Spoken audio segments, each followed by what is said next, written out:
Welcome વિદ્યાર્થી મિત્રો.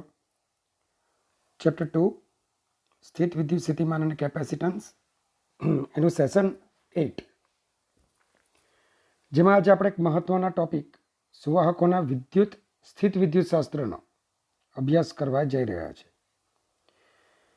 તો સૌથી પહેલાં તો સુવાહકો અને અવાહકો વચ્ચેનો બેઝિક ડિફરન્સ, બાહ્ય વિદ્યુત ક્ષેત્રમાં તેમને મૂકતા થતી અસરોને આધારે આપણે સમજીએ કે ભાઈ બાહ્ય વિદ્યુત ક્ષેત્રમાં થતી વર્તણૂકોને આધારે તમે પદાર્થોને બે વિભાગમાં વહેંચી શકો. પહેલું છે સુવાહકો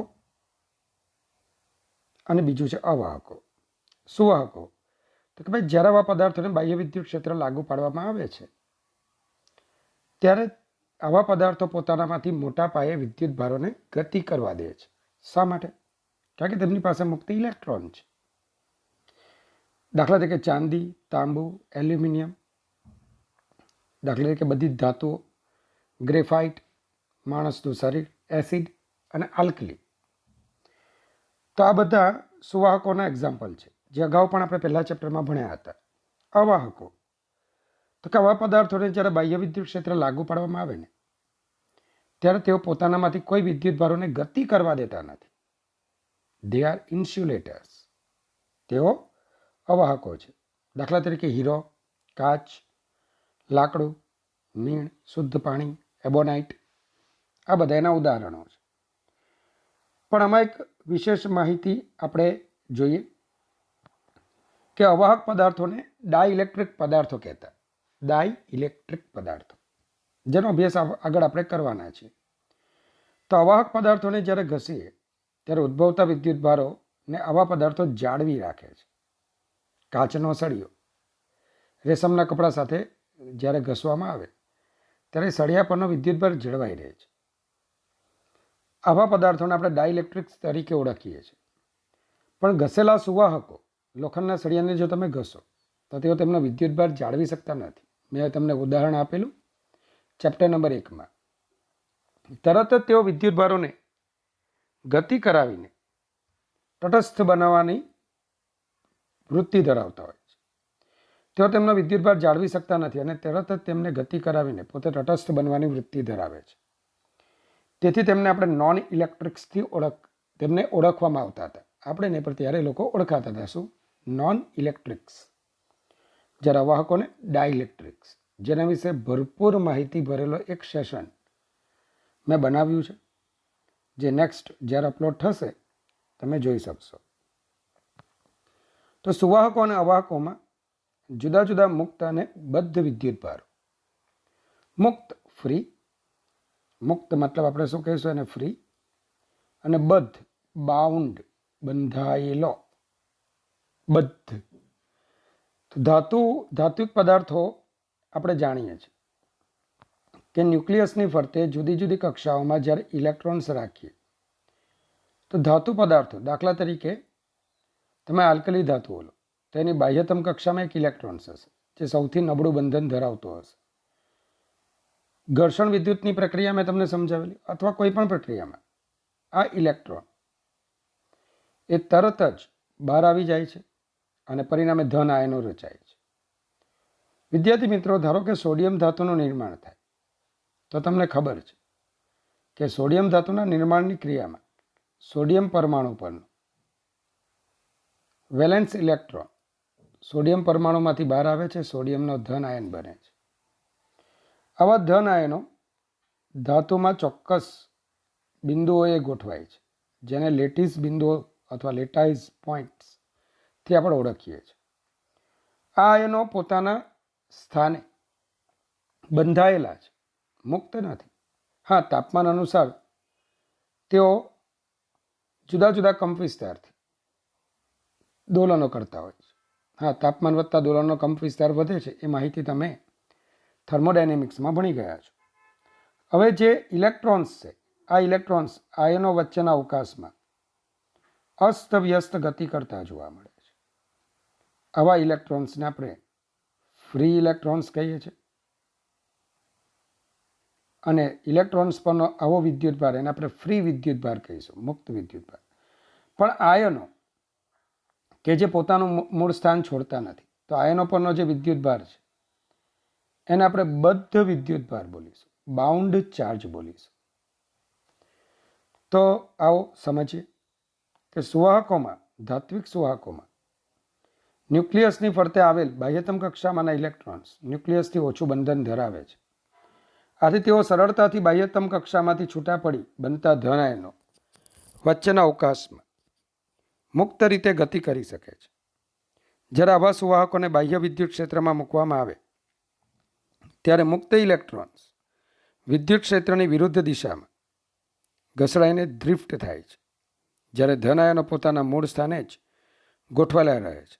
આવા ધન આયનો બદ્ધ વિદ્યુતભારો રચે છે તેમ કહેવાય.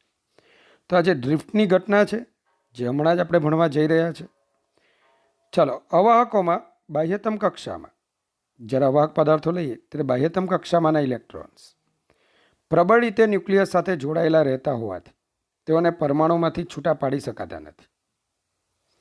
આવા અવાહકોમાં રહેલા વિદ્યુતભારોને બદ્ધ વિદ્યુતભારો કહેવાય છે. તો એના વિશે એક આખું સેશન આપણે ભણવાના છે. તો કેવી રીતે વિદ્યુત ભારિત થાય છે અવાહકની સપાટી, બાહ્ય વિદ્યુત ક્ષેત્રમાં મૂકતા શું અસરો ઉત્પન્ન થાય છે, તો અવાહકો વિશે આપણે આગળના ટોપિકમાં ભણીશું. તો આજનો ટોપિક મેં શરૂઆતમાં જ કીધું, બાહ્ય વિદ્યુત ક્ષેત્રમાં સુવાહકોનું આપણે વિદ્યુત શાસ્ત્ર ભણવા જઈ રહ્યા છીએ. તો બાહ્ય વિદ્યુત ક્ષેત્રમાં રહેલા સુવાહક પદાર્થોના સ્થિત વિદ્યુતીય ગુણધર્મો, electrostatic properties of conductors in external electric field, એના વિશે આજે આપણે જોઈએ. સૌથી પહેલું, સુવાહકની અંદરના વિસ્તારમાં સ્થિત વિદ્યુત ક્ષેત્ર શૂન્ય હોય છે. બરાબર ધ્યાન આપજો. માર્ચ 2006 બોર્ડમાં એક ક્વેશ્ચન પૂછાયેલો. માર્ચ 2006 ત્યાં VSQ પૂછાતા હતા. પ્રશ્ન આવો હતો, સુવાહકો માટે કઈ હકીકત વ્યાપક છે? ક્વેશ્ચન આવો હતો, સુવાહકો માટે કઈ હકીકત વ્યાપક છે? તો એનો આન્સર આવો છે કે સુવાહકોની અંદરના વિસ્તારમાં, સુવાહકો એટલે ધાતુ પદાર્થો, સુવાહકોની અંદરના વિસ્તારમાં વિદ્યુત ક્ષેત્ર શૂન્ય હોય છે.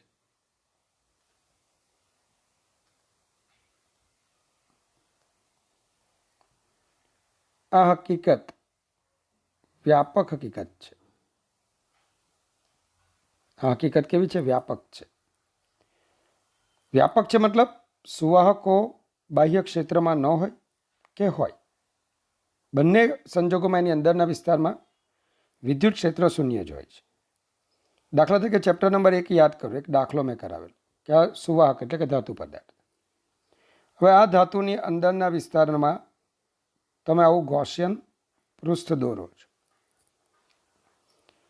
આ ગૌસિયન પૃષ્ઠ જેટલો ધન વીજભાર ઘેરશે એટલો જ ઋણ વીજભાર હશે. પરિણામ સ્વરૂપ ઘેરાતો વિદ્યુતભાર Q એન્ક્લોઝડ 0 થશે અને તેથી સંકલન vector E dot vector ds over the close surface Q enclosed ઘેરાતો વિદ્યુતભાર છેદમાં એપ્સિલોન નોટ 0. તો સુવાહકની અંદરના વિસ્તારમાં ક્ષેત્ર આથી 0 બનશે. આ કિસ્સામાં કોઈ આપેલ સુવાહક વિદ્યુત ક્ષેત્રની બહારના આ સુવાહક બાહ્ય વિદ્યુત ક્ષેત્રમાં નથી, પણ હોય તો પણ શું થાય? શું અંદરનું ક્ષેત્ર શૂન્ય ન થશે કે થશે? ચાલો આવો ચેક કરીએ. તો પહેલું તમે જોઈ શકો છો, બાહ્ય વિદ્યુત ક્ષેત્ર મેં દર્શાવ્યું છે અને એમાં એક સુવાહક પદાર્થનો ટુકડો બતાવ્યો છે. સ્પષ્ટ છે કે ઇલેક્ટ્રોન પર વિદ્યુત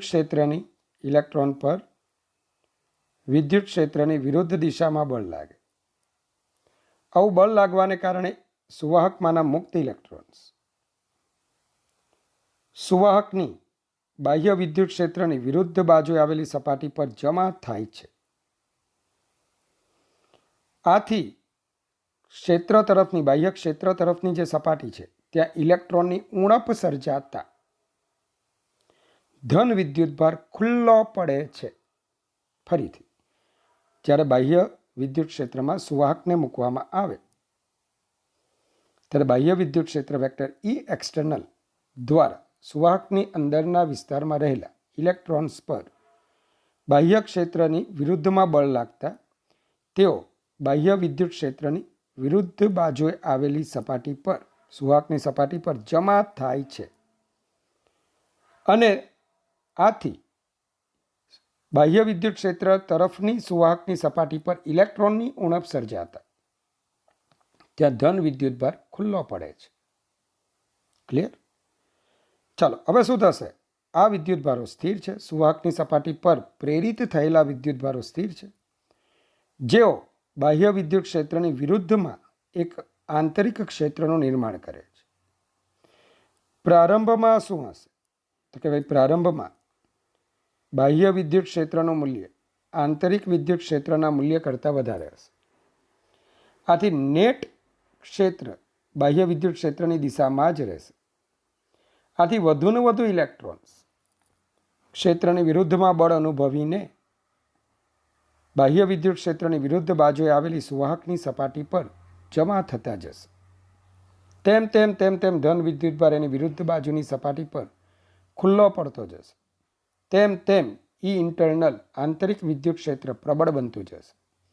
હવે એક સ્થિતિ એવી આવશે કે જ્યારે ઈ એક્સટર્નલ અને ઈ ઇન્ટરનલ બંને સમાન મૂલ્યના થશે. બાહ્ય વિદ્યુત ક્ષેત્ર અને આંતરિક વિદ્યુત ક્ષેત્ર સમાન મૂલ્યના થશે. અને ભાઈઓ બહેનો, જ્યારે પણ સુવાહકનો કિસ્સો આવે તો આ હકીકત થાય ને થાય જ. અપવાદનો કિસ્સો હોઈ શકે, પણ 99.9% આવા અપવાદો જોવા મળશે નહીં. શું? પુષ્કળ પ્રમાણમાં ઇલેક્ટ્રોન્સ છે. મેં આગળ પણ ભણાવ્યું કે 1 ગ્રામ તમે તાંબાનો ટુકડો લો, કંઈક કેટલાય હજાર કુલમ વિદ્યુતભાર રહેલો છે. આથી તમે જેવું બાહ્ય વિદ્યુત ક્ષેત્રમાં સુવાહકનો ટુકડો મૂકશો તો એટલા પૂરતા પ્રમાણમાં ઇલેક્ટ્રોન્સ એની પાસે છે જ કે જે એવા આંતરિક વિદ્યુત ક્ષેત્રનું નિર્માણ કરે જે બાહ્ય વિદ્યુત ક્ષેત્રના મૂલ્ય જેટલું જ અને એની વિરુદ્ધ દિશામાં હોય. ગેરંટીડ વસ્તુ કહું છું. આના પરિણામે શું આવશે? તો કે આના પરિણામ સ્વરૂપ સુવાહકની અંદરના વિસ્તારમાં એક સ્થિતિ એવી સર્જાશે કે જ્યાં અંદરના વિસ્તારમાં પરિણામી ક્ષેત્ર શૂન્ય થશે. આ વખતે ઈ એક્સટર્નલ અને ઈ ઇન્ટરનલ સમાન મૂલ્યના પરસ્પર વિરુદ્ધ દિશાના થશે. મતલબ કે vector E external is equal to minus vector E internal, અને આથી vector E is equal two તમને 0 મળશે. પરિણામી ક્ષેત્ર અંદરના વિસ્તારમાં શું બનશે? 0.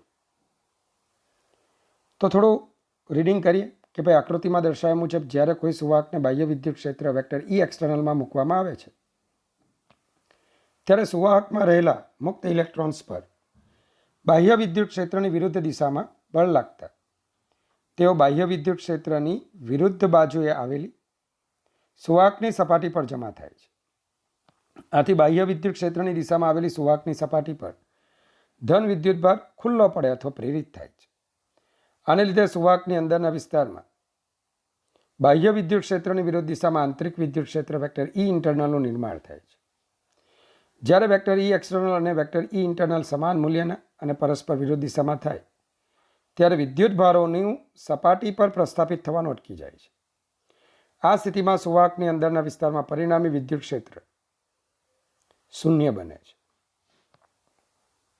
ચાલો તો કમ્પ્લીટ. આમ સુવાહકો માટે કઈ હકીકત વધારે વ્યાપક છે?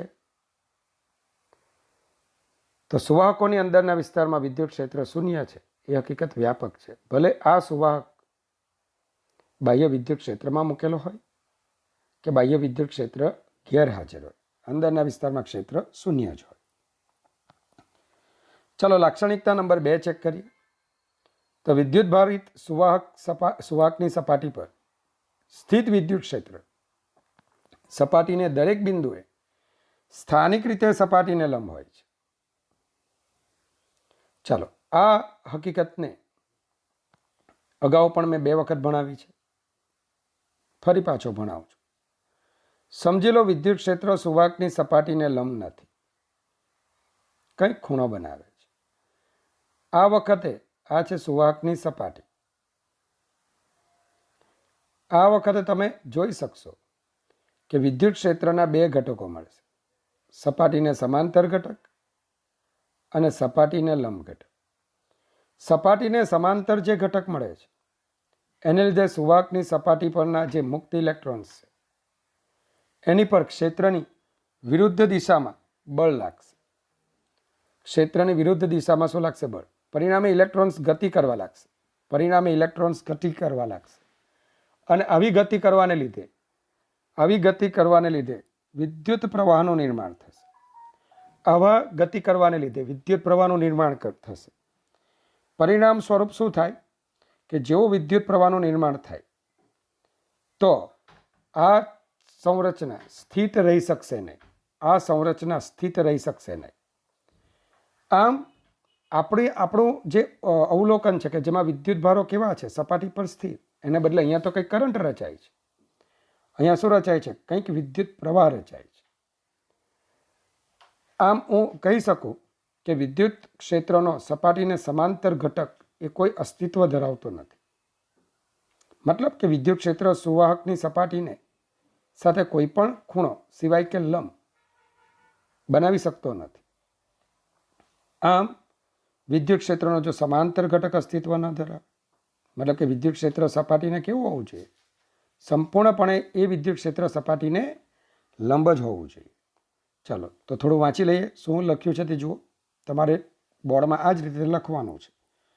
જો વિદ્યુત ક્ષેત્ર વેક્ટર E સપાટીને લંબ ન હોય તો તેનો અશૂન્ય એવા સપાટીને સમાંતર ઘટકને લીધે સપાટી પરના મુક્ત વિદ્યુત ભારો બળ અનુભવે અને તેઓ સપાટી પર ગતિ કરવા લાગે. આથી સ્થાયી સ્થિતિમાં વેક્ટર E નો કોઈ સ્પર્શીય ઘટક ન મળે. આમ વિદ્યુતભારી સુવાહકની સપાટી પર સ્થિત વિદ્યુત ક્ષેત્ર સપાટીને દરેક બિંદુએ સ્થાનિક રીતે સપાટીને કેવું હોય છે? લંબ હોય છે. ચાલો નંબર 3, સ્થાયી સ્થિતિમાં સુવાહકના અંદરના ભાગમાં વધારાનો કોઈ વિદ્યુતભાર હોઈ શકે નહીં. મતલબ કે તમે જ્યારે કોઈ સુવાહકની સપાટી પર બહારથી વિદ્યુતભાર મૂકો છો તો એ વિદ્યુતભાર સુવાહકની સપાટી પર જ રહેવો જોઈએ. આ વધારાનો વિદ્યુતભાર છે, બરાબર જોજો, એ અંદર જઈ શકે નહીં. તો તમને યાદ આવતું હશે કે આવું તમે ચેપ્ટર નંબર 1માં ભણ્યા હતા. આવું તમે ક્યાં ભણ્યા હતા? ચેપ્ટર નંબર 1માં. તો કોઈ તટસ્થ સુવાહક તમે ધ્યાનમાં લો. આ સુવાહકની સપાટી પર તમે ધન વિદ્યુતભાર મૂકેલો છે Q જેટલો. હવે એ પહેલાંની વાર્તા કરું તો એ પહેલાંની વાર્તા કરતાં આપણે જાણીએ છીએ કે સુવાહકની અંદરના વિસ્તારમાં નેટ વિદ્યુતભાર શૂન્ય હોય. જેટલા ધન આયનો હતા એટલા જ મુક્ત ઇલેક્ટ્રોન્સ, જેટલા ધન આયનો છે એટલા જ મુક્ત ઇલેક્ટ્રોન્સ. આથી Q એન્ક્લોઝડ 0 બનતો હતો. ક્લિયર? હવે આપણે શું કર્યું છે કે આ સુવાહકની સપાટી પર ધન વિદ્યુતભાર આપણે મૂકીએ છીએ. આ સુવાહકની સપાટી પર આપણે કંઈક ધન વિદ્યુતભાર મૂકીએ છીએ. સુવાહક માટે કઈ હકીકત વ્યાપક છે? તો કે સુવાહકની અંદરના વિસ્તારમાં વિદ્યુત ક્ષેત્ર શૂન્ય છે એ હકીકત વ્યાપક હકીકત છે. તો આ વખતે સુવાહકની અંદરના વિસ્તારમાં સપાટીની તદ્દન નજીક આવું એક ગૌસિયન પૃષ્ઠ દોરો. ક્લિયર? તો આ ગૌસિયન પૃષ્ઠની સપાટી પરના દરેક બિંદુઓ સુવાહકની અંદર આવેલા છે, પણ સુવાહકની અંદરના વિસ્તારમાં તો વિદ્યુત ક્ષેત્ર શૂન્ય છે. આથી હું શું કહીશ? જો વિદ્યુત ક્ષેત્ર શૂન્ય હોય તો ઘેરાતો વિદ્યુતભાર Q એન્ક્લોઝડ 0 થવો જોઈએ. મતલબ કે તમે મૂકેલો વિદ્યુતભાર ક્યાં રહેવો જોઈએ? સુવાહકની સપાટી પર જ. આમ સુવાહકની સપાટી પર વિદ્યુતભારનું માત્ર પૃષ્ઠ વિતરણ જોવા મળશે. કદ વિતરણ સુવાહકના કિસ્સામાં જોવા મળતું નથી. તો ગુજકેટ તેમજ બોર્ડ બંનેમાં પૂછાયેલો એક MCQ કે વિદ્યુત ભારિત સુવાહક માટે શું સાચું છે? તો કે sigma is not equal to 0. વિદ્યુત ભારિત છે ને તો પૃષ્ઠ ઘનતા શૂન્ય નથી, પણ હા કદ ઘનતા કેવી છે? શૂન્ય છે. તો કોઈ તટસ્થ સુવાહકના દરેક નાના પૃષ્ઠખંડ કે કદખંડમાં સમાન જથ્થાના ધન અને ઋણ વિદ્યુતભારો હોય છે. જ્યારે સુવાહકને વિદ્યુતભારિત કરવામાં આવે ત્યારે સ્થિર સ્થિતિમાં વધારાનો વિદ્યુતભાર માત્ર સપાટી પર જ રહી શકે છે. એટલે કે sigma is not equal to 0, rho is equal to 0. ગોસના નિયમ પરથી આ બાબતને આપણે સમજી શકીએ કે આકૃતિમાં દર્શાવેલ સુવાહકની સપાટી પર વધારાનો વિદ્યુતભાર સ્મોલ ક્યુ છે અને તેમાં કોઈ વિદ્યુત પ્રવાહ વહેતો નથી. સુવાહકની સપાટીની તદ્દન નજીક ગૌસિયન પૃષ્ઠ દોરતા આ પૃષ્ઠના દરેક બિંદુએ વિદ્યુત ક્ષેત્ર vector E is equal to 0 થશે. આથી phi is equal to integration over close surface vector E dot vector ds q by epsilon naught. E તો શૂન્ય છે એટલે આ સંકલન શૂન્ય થાય તો ક્યુ પણ 0 થશે. આમ ગૌસિયન પૃષ્ઠ વડે ઘેરાતો કુલ વિદ્યુતભાર શૂન્ય હોય. આથી વધારાનો વિદ્યુતભાર સપાટી પર જ વિતરણ પામે છે. ચલો સમજ પડી તમને? તો નેક્સ્ટ ટોપિક તરફ જઈએ. તો લાક્ષણિકતા નંબર 4, સુવાહકના સમગ્ર કદમાં વિદ્યુત સ્થિતિમાન અચળ હોય છે અને અંદરના ભાગમાં તેનું મૂલ્ય સપાટી પરના મૂલ્ય જેટલું હોય છે. તો એકચ્યુઅલી વિદ્યાર્થી મિત્રો આને આપણે આમ સમજીશું કે ધારો કે આ એક સુવાહક છે, યાદચ્છિક આકાર, યાદચ્છિક પરિમાણ ધરાવતો સુવાહક છે જેની પર આપણે વિદ્યુતભારનું વિતરણ કરેલું છે. હવે ધ્યાન આપજો, વિદ્યુત ક્ષેત્ર હંમેશા સ્થાનિક રીતે સપાટીને કેવું હોય છે? લંબ. વિદ્યુત ક્ષેત્ર સ્થાનિક રીતે સપાટીને કેવું હોય છે? લંબ. ચાલો તો આ આપણે વિદ્યુત ક્ષેત્રના સદિશો બતાવી દીધા. હવે હું A, B, C 3 બિંદુઓ લઉં છું. ચાલો એ પાસેનું સ્થિતિમાન ગણો કે કોઈ પણ બિંદુ પાસેનું સ્થિતિમાન ગણો. ધારો કે મારે બી બિંદુ પાસેનું સ્થિતિમાન લખવું છે, જેને V ઓફ B અથવા VB લખો તો માઇનસ અનંતથી B vector E dot vector dr. મતલબ કે અનંત અંતરેથી એકમ ધન વિદ્યુતભારને તમે ક્યાં લાવો છો? બી પાસે. હવે સુવાહકની બહારના વિસ્તારમાં ક્ષેત્ર શૂન્ય નથી, પણ હા સુવાહકની અંદરના વિસ્તારમાં ક્ષેત્ર શૂન્ય છે. આથી જેવો તમે વિદ્યુતભાર ક્યાંથી લાવો છો? અનંત અંતરેથી લાવો છો. ક્યાં સુધી? બી પાસે. તમારે કાર્ય કરવું પડશે, મતલબ કે બી પાસે કંઈક સ્થિતિમાન મળશે. પણ જો તમે બીથી એ પર જાઓ છો તો બીથી એ પર જાઓ છો તો VA માઇનસ VB માઇનસ સંકલન from B to A vector E dot vector dr. તો આમાં E અને dr તો દરેક વખતે લંબ છે, કારણ કે બીથી એ સુધીના આખા માર્ગને તમે નાના નાના ખંડોમાં વિભાજિત કરશો તો દરેક ખંડ માટે વેક્ટર E અને વેક્ટર dr લંબ થશે. આથી તમારો જવાબ 0 આવશે. મતલબ કે VA બરાબર શું થશે? VB થશે. મતલબ કે સપાટી પરના દરેક બિંદુએ સ્થિતિમાન, સપાટી પરના દરેક બિંદુ પાસેનું તમારું સ્થિતિમાન કેવું થશે? સરખું. બીનું સ્થિતિમાન એ જ એનું હશે. ચાલો પણ જો ધારો કે તમે C પાસેનું સ્થિતિમાન શોધવા માંગો છો તો માઇનસ અનંતથી C vector E dot vector dr. તો માઇનસ અનંતથી B vector E dot vector dr plus બીથી C vector E dot vector dr. તો તમે કયું પરિણામ મેળવશો કે ભાઈ અનંતથી બીનું માઇનસ અનંતથી B vector E dot vector dr એટલે B પરનું સ્થિતિમાન, અને C થી B ની વચ્ચે તો અંદરનો વિસ્તાર છે તો ત્યાં ક્ષેત્ર તમારું 0 થતા VC બરાબર શું મળશે? 0. સોરી માફ કરજો, VC બરાબર શું મળશે? VB. કારણ કે B અને C વચ્ચેના વિસ્તારમાં ક્ષેત્ર આપણને શું મળે છે? તો B અને C વચ્ચેના વિસ્તારમાં ક્ષેત્ર આપણને શૂન્ય મળે છે. આમ કયા નિર્ણય પર આપણે આવી કે સુવાહકની અંદરના ભાગમાં વિદ્યુત ક્ષેત્ર વેક્ટર E શૂન્ય હોવાથી અને સપાટી પર વેક્ટર E નો કોઈ સ્પર્શીય ઘટક ન હોવાથી નાના પરીક્ષણ વિદ્યુતભારને સુવાહકની અંદરના ભાગમાં અને સપાટી પર ગતિ કરાવતા, મતલબ કે એથી બી પર આપણે ગયા તેમ, બીથી એ પર ગયા તેમ કોઈ કાર્ય કરવું પડતું નથી. એટલે કે સુવાહકની અંદરના કે સપાટી પરના કોઈ પણ બે બિંદુઓ વચ્ચે સ્થિતિમાનનો તફાવત નથી અને તેથી આપણને આવું પરિણામ મળે છે. જો સુવાહક વિદ્યુતભારિત હોય તો વિદ્યુત ક્ષેત્ર સપાટીને લંબરૂપે હશે અને તેનો અર્થ એ કે સપાટી પરનું વિદ્યુત સ્થિતિમાન એ તો સરખું જ રહેવાનું, પણ સપાટીની તરત બહારના બિંદુનું સ્થિતિમાન એ થોડું બદલાશે, કારણ કે આપણે જેવા સપાટીને છોડતા જઈશું, આગળ જઈશું, ક્ષેત્રની દિશામાં જઈશું, સ્થિતિમાન ઘટતું જશે. ધન વીજભારનું વિતરણ હોય તો સપાટીની ઉપર તરફ જતા ક્ષેત્રની દિશામાં જઈશું, સ્થિતિમાન ઘટશે. નંબર 2, અને આ સૌથી અગત્યનો મુદ્દો છે કે યાદચ્છિક આકાર, પરિમાણ અને વિદ્યુતભાર વિતરણ ધરાવતા સુવાહકોના તંત્રમાં, મતલબ કે તમે ગમે તે આકારનો સુવાહક લો, જો એની પર તમે વિદ્યુતભારનું વિતરણ કરશો તો આ સુવાહકને એક નિશ્ચિત લાક્ષણિક વિદ્યુત સ્થિતિમાનનું મૂલ્ય હશે. તમે એ મૂલ્ય પ્રાપ્ત કરો, ધારો કે આ સુવાહકનું સપાટી પર વધુમાં વધુ 50 વોલ્ટનું સ્થિતિમાન મળી શકે છે, તો એના પછી તમે જેવો કોઈ વિદ્યુતભાર નવો એડ કરવાના થશો ને તો થઈ શકશે નહીં. બહુ અગત્યનો મુદ્દો છે વિદ્યાર્થી મિત્રો, કેપેસિટર સમજવાનું છે આના પછીના સેશનમાં.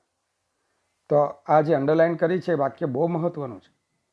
શું લખ્યું છે ફરી પાછા વાંચીએ કે યાદચ્છિક આકાર, પરિમાણ અને વિદ્યુતભાર વિતરણ ધરાવતા સુવાહકોના તંત્રમાં દરેક સુવાહકને લાક્ષણિક અચળ મૂલ્યનું સ્થિતિમાન હોય છે, પરંતુ આ અચળાંક જુદા જુદા સુવાહક માટે જુદો જુદો હોઈ શકે છે.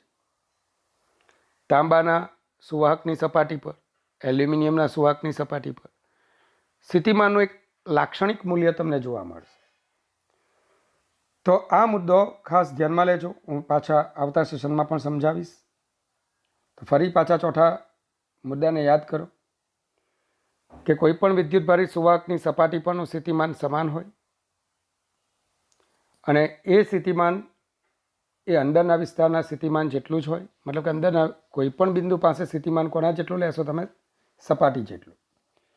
ચલો, 5મો મુદ્દો જે ઇન્ડિવિજ્યુઅલ તમને બોર્ડની પરીક્ષામાં પૂછી શકાય તેમ છે. વિદ્યુતભારિત સુવાહકની સપાટી પર વિદ્યુત ક્ષેત્ર વેક્ટર E = σ/ε0 n કેપ છે, જ્યાં સિગ્મા વિદ્યુતભારની પૃષ્ઠ ઘનતા છે અને n કેપ એ સપાટીને લંબ બહાર તરફની દિશામાંનો એકમ સદિશ. તો તમે આકૃતિમાં સુવાહકની સપાટી પરના P બિંદુની આસપાસ એક પિલ બોક્સ એટલે કે સૂક્ષ્મ નળાકારીય ગૌસિયન પૃષ્ઠ તમારે લેવાનો છે. એ પહેલાં થોડું આપણે આપણી રીતે સમજીએ. સમજી લો, આ એક સુવાહકની સપાટી છે, વિદ્યુતભારિત સુવાહકની સપાટી છે. સપાટી પર વિદ્યુતભારનું પૃષ્ઠ વિતરણ થયેલું છે. વિદ્યુતભારની પૃષ્ઠ ઘનતા સિગ્મા છે. તમારે બરાબર સુવાહકની સપાટી પર ક્ષેત્ર શોધવાના છો. આ માટે તમારે અત્યંત નાનું નળાકારીય ગૌસિયન પૃષ્ઠ, જેને આપણે પિલ બોક્સથી ઓળખીશું, આવો એક ગૌસિયન પૃષ્ઠ દોરવાનું છે, જેનો આંશિક ભાગ સુવાહકની સપાટી પર એની બહાર અને આંશિક ભાગ સુવાહકની અંદર છે. સુવાહકની અંદરના વિસ્તારમાં તો ક્ષેત્ર શૂન્ય જ છે. એટલે આ જે પિલ બોક્સ છે કે જેનો આંશિક ભાગ સુવાહકની અંદર છે, ત્યાં ફ્લક્સ શોધતી વખતે સંકલન વેક્ટર E.ds કરતી વખતે અંદરના ભાગમાં તો ક્ષેત્ર શૂન્ય છે, તો આની સાથે કોઈ ફ્લક્સ સંકળાશે. બીજું, વિદ્યુત ક્ષેત્ર સુવાહકની સપાટીને લંબ રૂપે હોય છે. એ બાબત દર્શાવે છે કે આ જે નળાકાર છે એની વક્ર સપાટી જે છે ને, એ વક્ર સપાટી માટે ds અને E બંને લંબ થશે. જો E અને ds લંબ થાય તો વેક્ટર E.ds 0 થશે. એટલે આ વક્ર સપાટી સાથે પણ ફ્લક્સ સંકળાશે. તો ફ્લક્સ માત્ર કોની સાથે સંકળાશે? માત્ર આટલા વિભાગ સાથે, જે આ સમતલ વર્તુળાકાર સપાટી દેખાય છે આની સાથે જ ફ્લક્સ સંકળાશે. ટેક્સ્ટબુકમાં આનું ક્ષેત્રફળ ΔS લીધું છે. શું લીધું છે? ΔS. અને આટલી જ સપાટી વિદ્યુતભારને પણ ઘેરશે. ઘેરાતો વિદ્યુતભાર પણ આટલો જ હશે. તો તમે ઘેરાતો વિદ્યુતભાર એટલે પૃષ્ઠ ઘનતા ગુણ્યા ક્ષેત્રફળ. અને અહીંયા જે ફ્લક્સની ગણતરી કરશો તો ફ્લક્સ બરાબર ઈ ડેલ્ટા એસ. શું ભણાવેલું યાદ છે ને? જો વિદ્યુત ક્ષેત્ર સપાટીને લંબ હોય બધા જ બિંદુએ, તો એ સપાટી સાથે સંકળાયેલું ફ્લક્સ એટલે વિદ્યુત ક્ષેત્ર ગુણ્યા સપાટીનું ક્ષેત્રફળ, ઈ ડેલ્ટા એસ થશે. ચાલો, અને તેથી તમે આવું મેળવી શકશો. શું? ગોસનો નિયમ તમે વાપરશો. ફાઈ બરાબર ઘેરાતો વિદ્યુતભાર અપોન એપ્સિલોન નોટ. તો E delta S q check કરો, sigma delta S divided by epsilon naught. ચાલો, ડેલ્ટા એસ કેન્સલ થશે તો E sigma upon epsilon naught. તો સરળ સાબિતી તમે આ રીતે મેળવી શકશો, પણ ટેક્સ્ટબુક પ્રમાણે આપણે જોવાનું છે. આશા રાખું તમને ખ્યાલ આવ્યો હશે. ટેક્સ્ટબુક પ્રમાણે જોઈએ તો કે આકૃતિમાં દર્શાવેલ સુવાહકની સપાટી પરના પી બિંદુની આસપાસ એક પિલ બોક્સ સૂક્ષ્મ નળાકાર ગૌસિયન પૃષ્ઠ તરીકે લેવામાં આવે છે. આ પિલ બોક્સ સુવાહકની સપાટીની અંશતઃ અંદર અને અંશતઃ બહાર છે. તેના સૂક્ષ્મ આડછેદનું ક્ષેત્રફળ ડેલ્ટા એસ છે અને તેની ઊંચાઈ અવગણ્ય છે. સુવાહકની સપાટીની અંદરના તરતના ભાગમાં સ્થિત વિદ્યુત ક્ષેત્ર શૂન્ય હોય છે અને બહારના ભાગમાં વિદ્યુત ક્ષેત્ર સપાટીને લંબ અને ઈ મૂલ્યનું છે. આમ પિલ બોક્સ સાથે સંકળાયેલ કુલ વિદ્યુત ફ્લક્સ એ પિલ બોક્સના સુવાહકની સપાટીને બહારના વર્તુળાકાર આડછેદને લીધે જ મળે છે. એટલે મિત્રો આને લીધે જ આની સાથે સંકળાયેલું ફ્લક્સ શૂન્ય થશે. મેં હમણાં સમજાવ્યું. આ વિદ્યુત ફ્લક્સનું મૂલ્ય plus or minus E delta S. તમને થશે સર કેમ પ્લસ ઓર માઇનસ લખ્યું? તો મેં ફક્ત ત્યાં ધન વિદ્યુતભાર બતાવેલો, જે મેં આકૃતિ બતાવી તેમાં. અહીંયા ધન વીજભાર હશે તો ઈ ડેલ્ટા એસ બહિર્મુખ ફ્લક્સ, અને જો ઋણ વીજભાર હશે તો માઇનસ ઈ ડેલ્ટા એસ અંતર્મુખ ફ્લક્સ. એટલે સિગ્મા ગ્રેટર ધેન 0 માટે ધન અને સિગ્મા લેસ ધેન 0 માટે ઋણ હોય છે. હવે પિલ બોક્સ વડે ઘેરાતો વીજભાર, જે મેં તમને સમજાવ્યું કે જેટલો આડછેદ છે એટલો જ વિદ્યુતભાર અહીંયા ઘેરાવાનો. તો ઘેરાતો વિદ્યુતભાર પૃષ્ઠ ઘનતા ગુણ્યા ક્ષેત્રફળ. ચલો, આથી ગૌસના નિયમ પરથી E delta S is equal to mod sigma delta S upon epsilon nought. Mod sigma લખવાનું કારણ કે મારે ઈનું મૂલ્ય શોધવું છે, જે ધન જ આવવું જોઈએ. બરાબર. આથી અહીંયા ધન પૃષ્ઠ ઘનતા હોઈ શકે, ઋણ હોઈ શકે, આપણે એનું મૂલ્ય લેવાનું. તો E is equal to mod sigma upon epsilon naught. ચાલો, હવે જો એન કેપ શું છે? એન કેપ સપાટીને લંબ બહાર આવતી દિશામાંનો એકમ સદિશ. સપાટીને લંબ બહાર આવતી દિશામાંનો જો એકમ સદિશ એન કેપ હોય તો vector E is equal to sigma upon epsilon naught n cap થાય. સિગ્મા ગ્રેટર ધેન 0 માટે વિદ્યુત ક્ષેત્ર સપાટીને લંબ બહાર તરફ છે અને સિગ્મા લેસ ધેન 0 માટે વિદ્યુત ક્ષેત્ર સપાટીને લંબ અંદર જતી દિશામાં છે. સિગ્મા ગ્રેટર ધેન 0 માટે વિદ્યુત ક્ષેત્ર સપાટીને લંબ બહાર તરફ હશે, અને જો સિગ્મા લેસ ધેન 0 હશે તો મેં તમને કીધું કે સદિશ સ્વરૂપના સૂત્રમાં વીજભારને ચિહ્ન સહિત લખવાનું. સિગ્મા ધન હોય તો ધન ચિહ્ન સાથે, ઋણ હોય તો ઋણ ચિહ્ન સાથે. જો ઋણ હશે તો શું થશે? Vector E is equal to minus sigma upon epsilon naught n cap. મતલબ કે એન કેપની વિરુદ્ધમાં ક્ષેત્ર જોવા મળશે. ચલો, ખૂબ અગત્યનો મુદ્દો છે કે ઇલેક્ટ્રોસ્ટેટિક શિલ્ડિંગ, સ્થિત વિદ્યુત શિલ્ડિંગ, જેને લગતું એક ક્વેશ્ચન પહેલા ચેપ્ટરમાં પણ મેં ભણાવેલું કે હવે બખોલ ધરાવતો એક સુવાહક તમે ધ્યાનમાં લો. આ સુવાહકની અંદર એક બખોલ છે, પોલાણ છે, આટલા ભાગમાં દ્રવ્ય ભરેલું છે. હવે તમને ખબર છે સુવાહકની અંદરના વિસ્તારમાં ક્ષેત્ર શૂન્ય હકીકત વ્યાપક છે. હવે આ કિસ્સામાં બખોલની અંદર પણ ક્ષેત્ર શૂન્ય થશે. સુવાહકની અંદરના વિસ્તારમાં તો ક્ષેત્ર શૂન્ય છે જ. તમે જો કોઈ વીજભાર મૂકશો તો એ વિદ્યુતભાર સુવાહકની સપાટી પર જ વિતરણ પામશે. આ સ્થિતિમાં જો તીવ્ર વિદ્યુતભારનું વિતરણ થયું હોય, જો તીવ્ર વિદ્યુતભારનું વિતરણ થયું, જો ધન વીજભાર હશે તો ક્ષેત્ર સપાટીની બહાર જ જોવા મળશે, પોતાનાથી દૂર. અને જો ઋણ વીજભાર હશે, સિગ્મા લેસ ધેન 0 હશે, ઋણ વીજભાર, તો ક્ષેત્ર સપાટી સુધી જ જોવા મળશે. સપાટીની અંદર તો જેવા જશો ક્ષેત્ર શૂન્ય થશે. આમ અહીંયા તમે કોઈ પણ ગૌસિયન પૃષ્ઠ દોરો, પછી સુવાહકની સપાટીની તદ્દન નજીક દોરો કે બખોલની અંદર દોરો, કોઈ નેટ વિદ્યુતભાર ઘેરાશે નહીં અને આથી ક્ષેત્ર શું બનશે? શૂન્ય.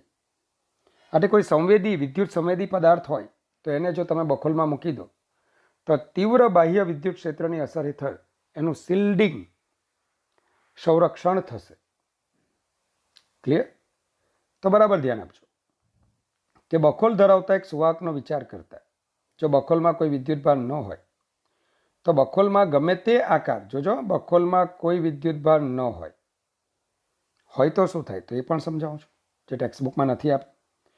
તો બખોલના ગમે તે આકાર કે પરિમાણ માટે સુવાહક પર ગમે તે વિદ્યુતભાર મૂકતા અથવા સુવાહકને ગમે તે બાહ્ય ક્ષેત્રમાં મૂકતા બખોલમાં વિદ્યુત ક્ષેત્ર શૂન્ય જ મળે છે. આમ સુવાહકની બખોલની બહારની વિદ્યુતીય અસરોથી હંમેશા શિલ્ડેડ એટલે કે સંરક્ષિત રહે છે. બખોલની અંદર વિદ્યુત ક્ષેત્ર હંમેશા શૂન્ય રહે છે. આ હકીકતને સ્થિત વિદ્યુત શિલ્ડિંગ કહે છે. આવા વિસ્તારને ફેરેડે કેજ કહે છે. શું બોલાય આને? Faraday cage. તો એક ફોટોગ્રાફ હતો પણ એ મને મળ્યો નહીં, કે જેમાં એક વ્યક્તિ એના પર સુવાહકની ચાદર, મતલબ કે ગ્રીલ, સુવાહકની આપણે ગ્રીલ જેમ જાળી હોય તેવી એક સુવાહકની જાળી ઓઢીને ઊભો છે. તીવ્ર શોક એને આપવામાં આવે છે. કોને? વ્યક્તિને નહીં, એ ચાદરને. એ ચાદરનું અર્થિંગ થયેલું હોય છે જમીન સાથે જોડાણ, તો જે વીજળી પડે છે સીધી જમીનમાં ચાલી જાય છે. ખ્યાલ આવે છે? તો આવું ફેરેડે કેજ, ફેરેડેનું પાંજરું, બરાબર, એવો પ્રયોગ ત્યાં થયેલો છે. આ અસરનો ઉપયોગ સંવેદી ઉપકરણોને બહારની સ્થિત વિદ્યુતીય અસરોથી બચાવવા માટે થાય છે. હવે વિદ્યાર્થી મિત્રો, જો સુવાહકની બખોલમાં વિદ્યુત ભાર મૂકવામાં આવે તો શું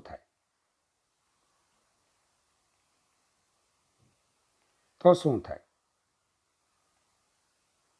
તો એ ઘટનાને આપણે સમજીએ.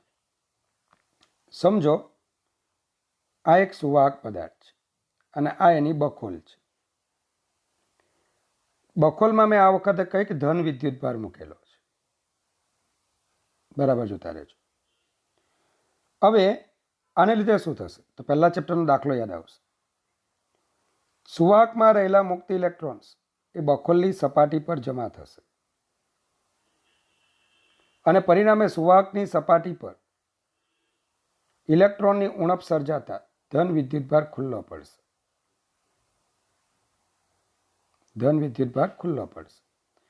જો મેં પ્લસ ક્યુ વિદ્યુતભાર મૂક્યો હોય તો અહીંયા માઇનસ ક્યુ અને અહીંયા પાછો પ્લસ ક્યુ વિદ્યુતભાર આવશે. તમે બખોલની અંદર ગૌસિયન પૃષ્ઠ દોરશો ને તો આ ગૌસિયન પૃષ્ઠ વિદ્યુતભાર ઘેરશે, એટલે કે બખોલની અંદર ક્ષેત્ર શૂન્ય થવાનું નથી.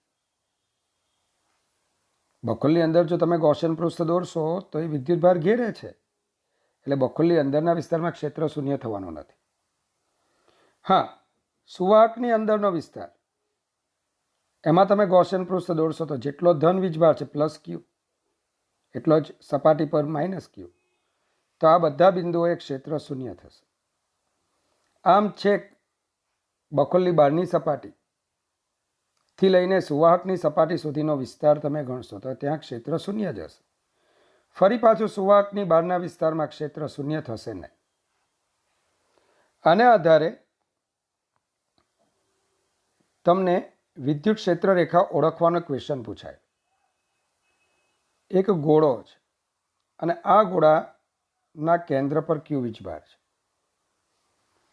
એકચ્યુઅલી આ ગોળાકાર કવચ છે. આટલા જ વિસ્તારમાં ધાતુ ભરેલી છે.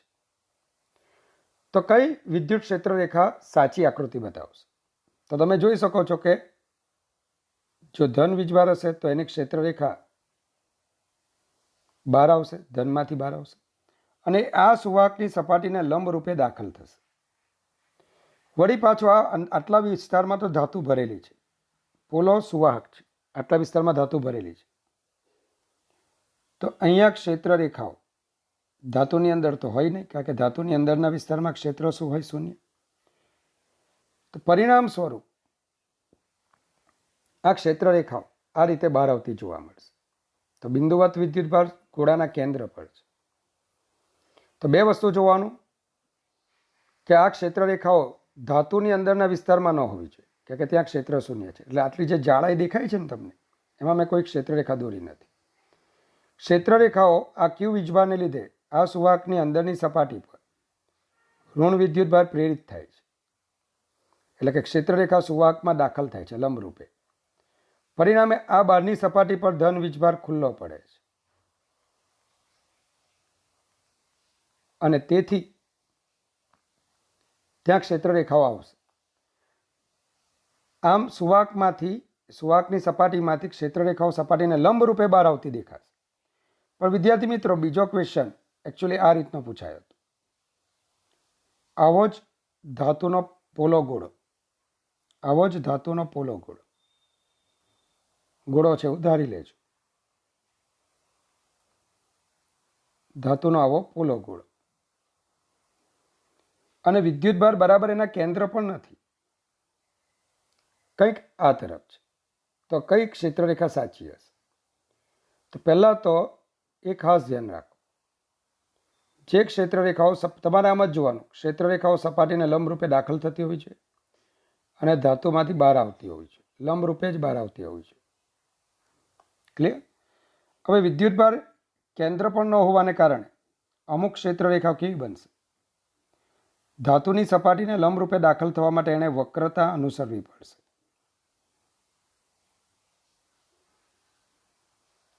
કઈ વાતની કાળજી લેશો?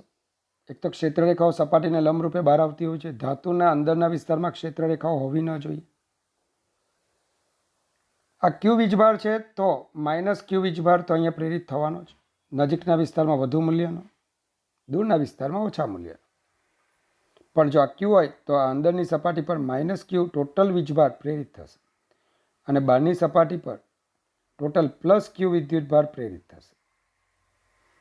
તો ધ્યાનમાં લેવા જેવા મુદ્દા છે. આ વખતે બખોલની અંદરના વિસ્તારમાં ક્ષેત્ર શૂન્ય નથી, સુવાહકની અંદરના વિસ્તારમાં ક્ષેત્ર શૂન્ય છે. અંદરનો વિસ્તાર એટલે આટલી જાડાઈ. ફરી પાછો બહારના વિસ્તારમાં ક્ષેત્ર શૂન્ય નથી. તો આ રીતે ટેક્સ્ટબુકમાં નહોતું તે વસ્તુ મેં તમને સમજાવી છે. ચાલો તો પછી JEE નીટ એના એક ટોપિક તરફ જઈએ કે શું આપ્યું છે. પહેલું, જ્યારે બે સુવાહકોને વાહક તારથી જોડવામાં આવે ત્યારે તેમની સપાટી પરના સ્થિતિમાનો સમાન થાય ત્યાં સુધી સુવાહકોની વચ્ચે વિદ્યુતભારોનો વિનિમય થાય છે. તો એના માટે એક એક્ઝામ્પલ મેં પસંદ કર્યું છે કે A અને B ત્રિજ્યા ધરાવતા ધાતુના બે ગોળાઓને એકબીજાથી ઘણે દૂર મૂકીને, આ ઘણે દૂર કેમ મૂકવાના તો એનું પણ આપણે કેપેસિટર વખતે જોઈશું. તેમને વાહક તારથી જોડેલ છે. તેમના પરનો કુલ વિદ્યુતભાર કેપિટલ ક્યુ છે. તો નંબર 1, દરેક ગોળા પરનો વિદ્યુતભાર અને દરેક ગોળાનું સ્થિતિમાન શોધો. તો તમને સ્મોલ a અને સ્મોલ b ત્રિજ્યાના બે ગોળાઓ આપેલા છે અને એમની વચ્ચે વિદ્યુતીય સંપર્ક કરવા માટે એક વાહક તારને મેં જોડેલો છે. બંનેનો મળીને કુલ વિદ્યુતભાર પહેલાં ક્યુ હતો, કેપિટલ ક્યુ, બંનેનો મળીને. પણ જ્યારે વાહક તારથી જોડાયા બાદ એ પરનો વીજભાર QA, બી પરનો વીજભાર QB. તો QA અને QB કેટલા છે તે શોધવાનું છે. તો અહીં પ્રારંભમાં બંને ગોળાઓ પરનો કુલ વિદ્યુતભાર કેપિટલ ક્યુ છે. હવે જ્યારે બંને ગોળાઓને વાહક તારથી જોડવામાં આવે છે ત્યારે વધુ સ્થિતિમાન ધરાવતા ગોળા પરનો વિદ્યુતભાર નીચા સ્થિતિમાન ધરાવતા ગોળા પર ટ્રાન્સફર પામે છે. જ્યારે બંને ગોળાઓ પરના સ્થિતિમાનો સમાન થાય ત્યારે આ ક્રિયા અટકી જાય છે. કુદરતનો નિયમ કે બે અસમાન તાપમાન ધરાવતા પદાર્થોનો જ્યારે સંપર્કમાં લાવીએ, ઉષ્મીય સંપર્કમાં લાવીએ, તો ઉષ્મા ઉર્જા ઊંચા તાપમાનથી નીચા તાપમાન ધરાવતા પદાર્થ તરફ ટ્રાન્સફર પામે છે. અને જ્યારે બંનેના તાપમાન સમાન થાય ત્યારે ઉષ્મા વિનિમયની આ ઘટના અટકી જાય. એમ અહીંયા વિદ્યુત વિનિમયની આ ઘટના ક્યારે અટકે? તો જ્યારે બંનેના સ્થિતિમાનો સરખા થાય. ધારો કે અંતમાં સ્મોલ a અને સ્મોલ b ત્રિજ્યાના ગોળાઓ પરના વિદ્યુતભારો અનુક્રમે કેપિટલ QA અને કેપિટલ QB છે અને તેમના સમાન સ્થિતિમાન કેપિટલ V છે. સ્પષ્ટ છે, વિદ્યુતભારના સંરક્ષણના નિયમ પરથી સ્પષ્ટ છે કે capital QA plus capital QB બરાબર શું થવું જોઈએ? Q. હવે V is equal to KQA by, અરે ભાઈ ગોળા, એની સપાટી પરનું સ્થિતિમાન V બરાબર KQA બાય અને બીની સપાટી પરનું સ્થિતિમાન KQB બાય. વિદ્યાર્થી મિત્રો, તમને એક દરેક ગુણોત્તર વિશે સાંભળ્યું હશે કે ભાઈ 2/4 અને 8/16 બંને ગુણોત્તર સરખા છે. જો તમે 2+8 કરો, એટલે કે અંશનો સરવાળો, છેદ અને છેદનો સરવાળો કરો, તો પણ જવાબ બદલાશે. અરે હું એમ કહું કે અંશમાંથી અંશ બાદ કરો, છેદમાંથી છેદ બાદ કરો, 2 - 8 4 - 16, તો પણ તમારો જવાબ હાફ જેટલો જ આવશે. -6 ડિવાઇડેડ બાય -12 હાફ તમને મળશે. તો આને આપણે ઈચ ફ્રેક્શન દરેક ગુણોત્તરથી ઓળખીએ છીએ. તો અહીંયા મેં એક માહિતી તમને આપેલી છે કે V is equal to KQA by ગુણા એની સપાટી પરનું સ્થિતિમાન ગુણા બીની સપાટી પરનું સ્થિતિમાન ઇઝ ઇક્વલ ટુ દરેક ગુણોત્તર, એટલે કે અંશનો સરવાળો, જેમાં મેં Kને કોમન લીધા, છેદનો સરવાળો A પ્લસ B. તો KQના છેદમાં A પ્લસ B થશે, કારણ કે QA પ્લસ QB બરાબર Q છે. આમ વિદ્યુત સ્થિતિમાન દરેક ગોળાની સપાટી પરનું વિદ્યુત સ્થિતિમાન KQના છેદમાં A પ્લસ B મળશે. VA બરાબર VB is equal to KQ upon A plus B મળશે.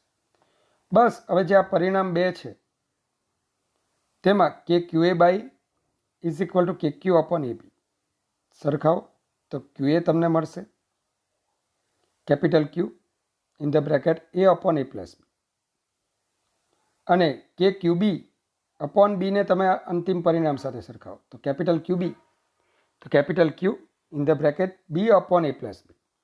તો મિત્રો આટલું કોમન છે, ચેક કરજો.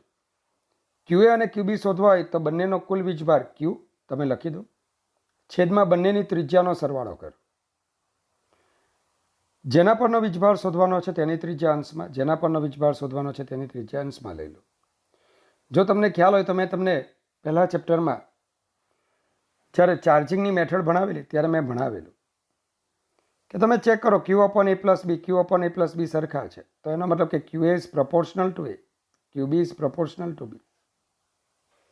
મતલબ કે મેં આવું કીધેલું કે જેની જેટલી ત્રિજ્યા એટલો વિદ્યુતભાર સમાય. બરાબર. આમ વિદ્યુતભાર જ્યારે સ્થિતિમાનો સરખા બને ત્યારે વિદ્યુતભાર સપાટી પરનો વિદ્યુતભાર એ ગોળાની ત્રિજ્યાના સમપ્રમાણમાં હોય છે. મેં આ પરિણામ તમને ચેપ્ટર નંબર 1માં કીધેલું. તો મેં ત્યારે પ્રોમિસ કરેલ કે હું તમને સાબિતી આપીશ, તો મેં મારી પ્રોમિસ કીપ કરી છે. ચાલો, બીજો મુદ્દો છે વિદ્યુત દબાણ, ઇલેક્ટ્રિક પ્રેશર, કે સિગ્મા પૃષ્ઠ વિદ્યુતભાર ઘનતા ધરાવતા માફ કરજો સિગ્મા પૃષ્ઠ વિદ્યુતભાર ઘનતા ધરાવતા સુવાહકની સપાટી પર વિદ્યુત દબાણ P is equal to sigma square upon 2ε0, જે ડબલ એડવાન્સમાં પૂછાયેલો ક્વેશ્ચન છે. ચાલો, તો એની સાબિતી માટે મારે તમને દૂર નથી લઈ જવા. હું હંમેશા કહેતો હોઉં કે જે ડબલ નીટ જે લોકો કરતા હોય ને એ ગુજરાત બોર્ડને તો એકદમ ફોલો કરે. મારે માનવામાં નથી આવતું કે બધા મોટા મોટા ઇન્સ્ટિટ્યૂટ એમ કે ભાઈ તમે નીટ કરતા હો તો ગુજરાત બોર્ડ છોડ દો. શું છોડી દો? હું આની સાબિતી ચેપ્ટર 1 એના 1.29 જે દાખલો હતો એની રકમ દ્વારા આપું છું. મારે પહેલાં તો દબાણ શોધવું છે, તો બળના છેદમાં ક્ષેત્રફળ. ક્લિયર? તો શું હતું યાદ છે તમને? એક પોલા વિદ્યુત ભારિત સુવાહકની સપાટી પર એક નાનું છિદ્ર કાપેલ છે. ઓકે, આપણે કાપવાનું નથી, રાખવાનું છે. આ છિદ્રમાં વિદ્યુત ક્ષેત્ર સિગ્મા અપોન 2ε0 n કેપ છે, જ્યાં n કેપ બહાર તરફની લંબ દિશામાંનો એકમ સદિશ છે અને સિગ્મા છિદ્ર નજીકની પૃષ્ઠ ઘનતા છે. સમજી લો, છિદ્ર કાપી નાખીએ, હમણાં આપણે થોડું કાપી નાખીએ તો આખો સિગ્મા વિદ્યુત ભાર પૃષ્ઠ ઘનતા ધરાવતો ગોળો હતો. જો આ છિદ્ર કાપી નાખીએ તો બાકીનો જે વિભાગ છે એના દ્વારા છિદ્ર પાસે મળતું ક્ષેત્રનું મૂલ્ય સિગ્મા અપોન 2ε0 થાય. ક્લિયર? તો હવે એક કામ કરો, તમે આ છિદ્રને કાપવા નથી પણ એના પરનો વિદ્યુત ભાર એને અલગ ગણી લો, બાકીના વિદ્યુતભારથી એને અલગ ગણો. તો આ બાકીના વિદ્યુતભારને લીધે છિદ્ર પાસે મળતું ક્ષેત્રનું મૂલ્ય કેટલું હશે? Sigma upon 2 epsilon naught. Clear? હવે આ છિદ્ર પરનો વિદ્યુતભાર, તો છિદ્રનું ક્ષેત્રફળ કેટલું? ds. તો છિદ્ર પરનો વિદ્યુતભાર સિગ્મા ds થશે. તો આ વિદ્યુતભાર પર બાકીના વિદ્યુતભારોને લીધે ઉદ્ભવતું ક્ષેત્ર બળ લગાડશે. આ છિદ્ર પરના વિદ્યુતભાર પર બાકીના વિદ્યુતભારો વડે ઉદ્ભવતું ક્ષેત્ર, જેનું મૂલ્ય સિગ્મા અપોન 2 એપ્સિલોન નોટ છે, તે બળ લગાડશે. તો dF બરાબર dq, વિદ્યુતભાર, છિદ્ર પરનો વિદ્યુતભાર ગુણ્યા બાકીના ભાગ વડે ઉદ્ભવતું વિદ્યુત ક્ષેત્ર, sigma ds into sigma upon 2 epsilon naught. dF is equal to sigma square ds upon 2 epsilon naught. હવે આ છિદ્ર એટલું બધું નાનું છે કે અહીંયા જે બળ મળે છે ને, એ બળ એ સપાટીને કેવું મળે છે? લંબરૂપે. સપાટીને કેવું મળે છે? લંબરૂપે. સપાટીને લંબરૂપે લાગતું બળ છેદમાં સપાટીનું ક્ષેત્રફળ શું કહેવાય? દબાણ. તો આ સૂક્ષ્મ વિભાગ પર ઉદ્ભવતું દબાણ P is equal two dF. કારણ કે આપણે જે છિદ્ર લીધું છે એ છિદ્ર પર આ બળ સપાટીને કેવી રીતે લાગે છે? લંબરૂપે. તો લંબરૂપે લાગતું બળ સપાટીનું ક્ષેત્રફળ, તો એ દબાણ આપશે. તો સિગ્મા સ્ક્વેર ds બળ upon 2 epsilon naught into ds. તો P is equal to sigma square upon 2 epsilon naught. તો આ રીતે તમે વિદ્યુત દબાણ, ઇલેક્ટ્રિક પ્રેશર પણ શોધી શકો. બહુ અગત્યનું છે, ધ્યાનમાં લેવા જેવી બાબત છે. તો વિદ્યાર્થી મિત્રો, સુવાહકોના વિદ્યુતશાસ્ત્ર માટે જે કંઈક હતું થિયોરેટિકલ પોર્શન, તમામ વસ્તુઓ મેં અહીંયા ડિટેલમાં એની ચર્ચા કરી છે. વિડીયોને વારંવાર તમે રિપીટ કરો, જુઓ. કંઈક ડાઉટ રહેતા હોય તો અગાઉની જેમ જ કહું છું કે તમે મને કોલ કરી શકો છો. બરાબર?